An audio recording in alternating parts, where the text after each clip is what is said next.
Hello అందరికీ. ఇవాళ నేను ఈ నల్ల శనగలు ఉడకబెట్టుకొని మసాలా వేసుకొని ఎట్లా చేయాలని చూపిస్తున్నా. ఇవి జనరల్గా మనం ప్రసాదాలకు వాడతాం కదా ఉడకబెట్టి. సో దీంట్లో మసాలా వేసి చేస్తే మార్వాడి స్టైల్ ఎట్లుంటుందో చూపిస్తున్నా. ఉడకబెట్టిన శనగలు, కరివేపాకు, chaat masala, white pepper powder, జీలకర్ర ఆవాలు, ఎండుమిర్చి, సన్నం ఫ్లేక్స్ లాగా కట్ చేసుకున్న పచ్చిమిర్చి లేకపోతే దంచుకోవాలి, ఆమ్చూర్ పౌడర్, జీలకర్ర ఆవాలు, ఎండుమిర్చి వేసేసిన.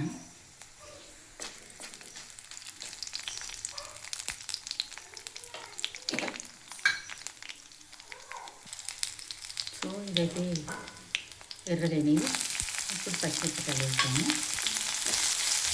పచ్చిమిర్చి మీ ఇష్టము, దంచుకొని కూడా వేసుకోవచ్చు. నేను సన్నగా ఫ్లెక్స్ కట్ చేసినవి మంచిగా ఫ్రై చేస్తే ఇక దంచినట్టు అవుతాయి. అవి కూడా మనం తింటుంటే మధ్యలో వస్తే టేస్టే ఉంటాయి. కరివేపాకు,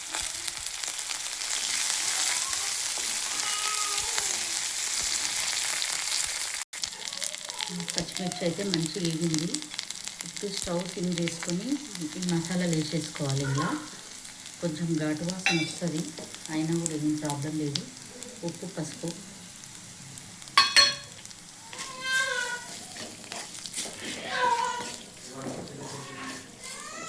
ఇప్పుడు శనగలు వేసుకుందాము.